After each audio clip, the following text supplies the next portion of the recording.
হয়নি জঙ্গিরা, ক্ষান্ত হয়নি পাকিস্তান।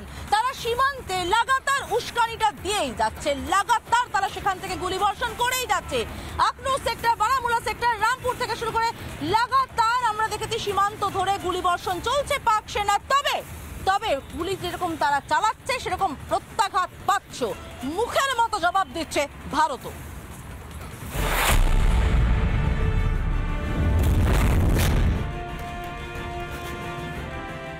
বিভিন্ন সেক্টরে কখনো উড়ি, কখনো পুঞ্চ, কখনো আখনুর, কখনো বারামুল্লা, বিভিন্ন সেক্টরে পাকিস্তানের তরফ থেকে ভারতের দিক থেকে কোনো প্ররোচনা ছাড়াই বারবার সিজফায়ার ভায়োলেশন চলছে। লাগাতার 9 দিন ধরে 25 বার সিজফায়ার ভায়োলেশন করেছে পাকিস্তান।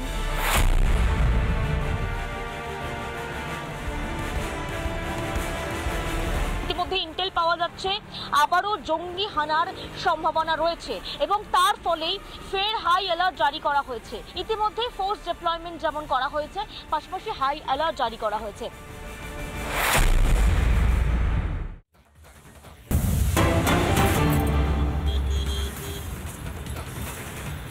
জেলবন্দি 2 সন্ত্রাসীকে এবার জিজ্ঞাসাবাদ, এনআইএর 2 সন্ত্রাসীকে জিজ্ঞাসাবাদ করা হবে, যাদেরকে তারা লস্করে তৈবার সদস্য। শুধু তাই নয়, তারা কিন্তু উপত্যকায় স্থানীয় কর্মী হিসেবে কাজ করত।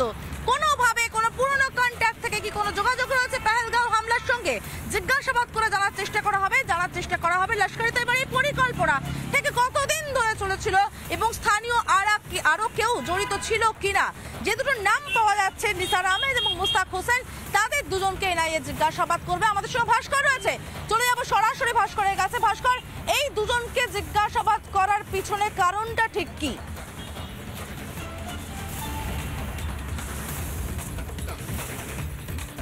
একদমই সমাজিতা, দেখো এই যে দুজন লস্কর অ্যাসেটস, লোকাল অ্যাসেটস, এরা অত্যন্ত গুরুত্বপূর্ণ এই মুহূর্তে এনআইএ এর কাছে। কারণ 2023 সালে রাজৌরি ও পুঞ্চের সন্ত্রাসবাদী হামলার ঘটনায় জড়িত থাকার অপরাধে এই দুজনকে গ্রেফতার করেছিল এই এনআইএ, যারা আদতে ওভারগ্রাউন্ড ওয়ার্কার হিসাবে কিন্তু লোকালে কাজ করত।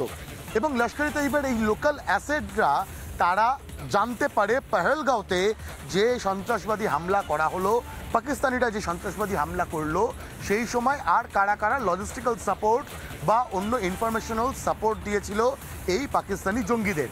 এবং এই মুহূর্তে দাঁড়িয়ে জম্মু সেন্ট্রাল জেলে এনআইএর আধিকারিকেরা তারা লাগাতার জিজ্ঞাসাবাদ করছেন।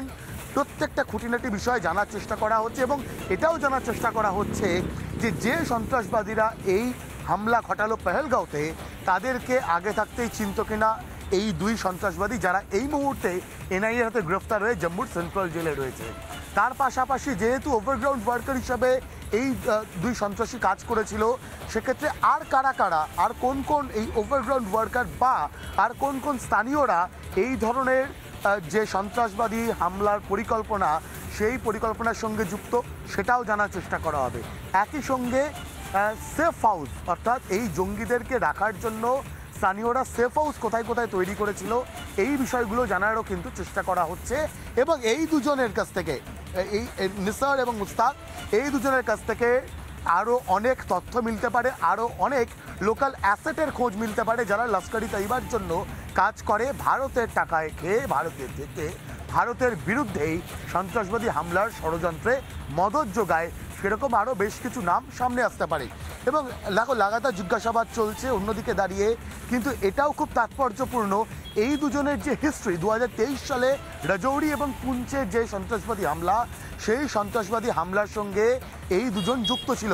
এনআইএর হাতে 2023 সালেই এরা গ্রেফতার হয় এবং এখন লাগাতার তাদেরকে জিজ্ঞাসাবাদ করা হচ্ছে কোনো পূর্ব পরিকল্পনা ছিল কিনা, বা এই লোকাল অ্যাসেট কারা স্লিপার সেল হিসাবে স্থানীয়দের মধ্যেই রয়েছে, কোন স্থানীয়রা স্লিপার সেল হিসাবে কাজ করছে পাকিস্তানের হয়ে।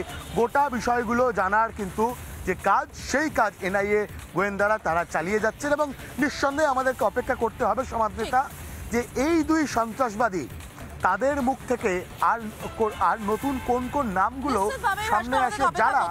সবথেকে বড় কথা হচ্ছে পাকিস্তান যে শুধুমাত্র জঙ্গিদেরকে পুষছে, জঙ্গিদেরকে লেলিয়ে দিচ্ছে ভারতের পিছনে, শুধু তাই নয়, পাক প্রতিরক্ষা মন্ত্রী থেকে শুরু করে পাকিস্তানের প্রাক্তন বিদেশ মন্ত্রী স্বীকার পর্যন্ত করে নিচ্ছেন তারা জঙ্গিদের মদত দিয়েছেন গত 30 বছর ধরে।